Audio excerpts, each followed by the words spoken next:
Hello guys, करो तैयारी Bihar matric board गणित परीक्षा 2026 की डे 27 में क्वेश्चन नंबर 1 है।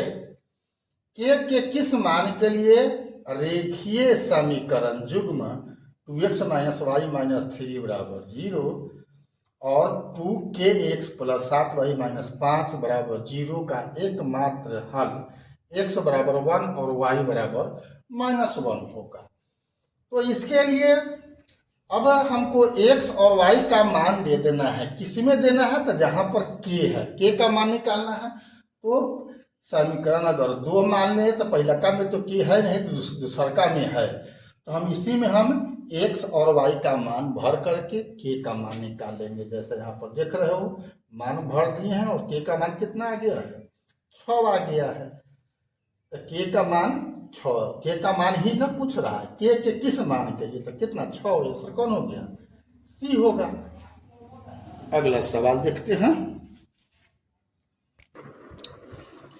सवाल नंबर 2 है, यदि 2k माइनस 1 कॉमा के समीकरण 10x माइनस 9y बराबर 12 का हल हो तो k बराबर डॉट डॉट। तो यहाँ दिया हुआ कि 2k माइनस 1 कॉमा के ये समीकरण 10x माइनस 9y बराबर 12 का हल है। तो k का मान निकला। इसका मतलब क्या हुआ कि x का मान है 2k माइनस 1 और k का मान यहाँ पर है कितना? y के जगह पर है। 2k माइनस 1 है x के जगह पर और y का मान हुआ k। ठीक है, तो यही मान इस समीकरण में भर देना है। k के जगह पर 2k माइनस 1 और y के जगह पर k भर दिए। इसको सॉल्व कर दिए तो k का मान क्या आ गया? 2। यानी इसका मतलब क्या हुआ? k का मान 2 है, यानी आंसर हुआ बी। अगला सवाल, सवाल नंबर 3 है, यदि 173x प्लस 197y बराबर 149 और 197x प्लस 173y बराबर 221 हो तो x का y होगा। तो ये सवाल आपको 2 से 5 नंबर में पूछा जा सकता है, लेकिन यहाँ पर 1 नंबर में पूछे हुए हैं। इसको सॉल्व करने का, हल करने का आपको कम से कम 5 विधि आपको सिखाया गया हुआ है। जोड़ घटाव विधि,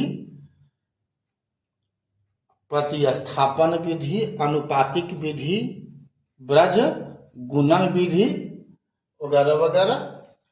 तो उस टाइप से आप हल कीजिएगा तो समय अधिक लग जाएगा, इसलिए दिमाग चला सकते हैं तब ही आपका जल्दी बनेगा।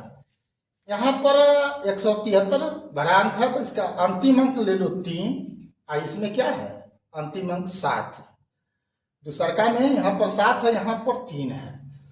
तो हमको इसमें का कौन सा मान आना, इसमें हम देख लें कि तब यहाँ पर क्या आया हुआ है? 9। तो 9 कब आ सकता है? तो दिमाग में रखना कि दोनों को जोड़ेंगे तब तो इतना आने से रहा। कहने का मतलब हुआ कि अगर सबका मान प्लस में अगर हम एक्स वाई का मान अगर लेंगे तो इतना मान आगे नहीं करेगा, बहुत फाजिल हो जाएगा। कहने का मतलब हुआ कि ये तो होगा ही नहीं, 2 1 नहीं होगा। तो होगा कौन? तो हमको यही दिमाग लगाना है कि अगर हम यहाँ पर 3 है तो 3 तिहाई 9, 3 तिहाई 9 लेंगे। 3 तिहाई 9 लेंगे तो इसमें से घटाना होगा 7 दूनी 14। तो 9 में से 14 घटाना है, यानी 4 घटाना है। तो 9 में से 4 यानी 49 आएगा नहीं, मतलब ये नहीं है, ये तो पहला ही कैंसिल है। अब इसकी बात करो तो अब 173 का मान 1 देगा, इसमें माइनस देगा तो ये माइनस में आ जाएगा, तो ये भी सही नहीं है। अब इसकी बात करो तो क्या हो गया? 3 दूनी 6, इकाई का अंक 6 आएगा और इसका अगर -1 दोगे तो यानी क्या आ जाएगा? इसका इकाई दोगे तो 7 आ जाएगा। ठीक है ना? इसका अगर 2 दोगे x का मान तो 3 दूनी 6 आ जाएगा और 7 के जगह पर यहाँ पर -7 कहीं 7 हो जाएगा। ठीक है, यहाँ पर 7 हो जाएगा। तो यहाँ कितना हो गया है, 3 दूनी 6, तो 16 में से 7 घटेगा तो कितना हो जाएगा, 9 हो जाएगा। मतलब ये फिट बैठ रहा है, डी आंसर हो जाएगा आपका डी। अगर ये समझ में आया तो ठीक है, अन्यथा आप हल कर सकते हो। लेकिन आपको 100 क्वेश्चन है, 50 गो के न देना होता है, तो ये इसमें लंबा समय लगने वाला है आपके समझ से, तो और विकल्प आप तलाश करते हो। लेकिन हम लोग का काम है कि हर सवाल के बारे में विवरण दे देना, बता देना, समझा देना। अगला सवाल देखते हैं। 4वें सवाल है, रैखिक समीकरण युग्म x प्लस 2y बराबर 5 तथा 3x प्लस 12y बराबर 10 का एकल हल होगा, कोई हल नहीं होगा, एक से अधिक हल होगा, अनंत बहुआयामी हल होगा। तो हम आपको बताएंगे कि अब कै गो हल होगा, इसके लिए 3 गो शर्त है।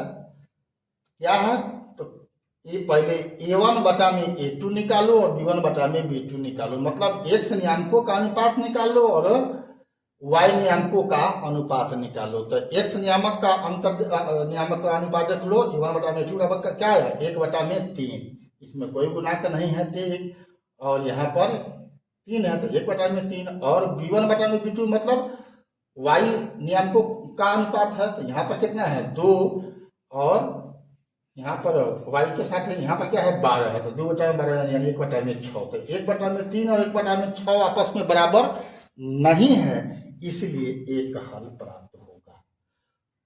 बराबर नहीं है तो एक हल होगा, अगर बराबर हो जाएगा तब आपको समानांतर होगा। अगर तीनों अनुपात बराबर हो जाएगा यानी C1 बटा में C2, तब अनंत हल होगा। यहाँ पर एक हल प्राप्त होगा। ठीक है, अगला सवाल देखते हैं। क्वेश्चन नंबर 5 है, समीकरण युग्म x प्लस 2y प्लस 5 बराबर 0 एवं minus 3x plus minus 6y plus का यहाँ पर माइनस से रखो, माइनस 6y प्लस 1 बराबर 0 के हल हैं। तो यहाँ a1 बटा बराबर 1/3 माइनस 1/3 हो जाएगा, एवं b1 बटा में b2 बराबर 2 बटा में माइनस 6 यानी माइनस 1 बटा में 3। यहाँ a1 बटा में a2 बराबर b1 बटा में b2 दोनों ही समान मान हो गया, इसलिए इसका कोई हल प्राप्त नहीं होगा क्योंकि दोनों रेखा उसका समांतर होगा। तो कोई हल नहीं, कौन है, सी है। अभी तक BKR कुशवाहा प्रोफाइल को फेसबुक इंस्टाग्राम पर आपने फॉलो नहीं किया है तो फॉलो कर देना है और यूट्यूब पर सब्सक्राइब कर देना है। फिर मिलते हैं अगला वीडियो में, तब तक के लिए जय हिंद, जय जगत, जय भारत।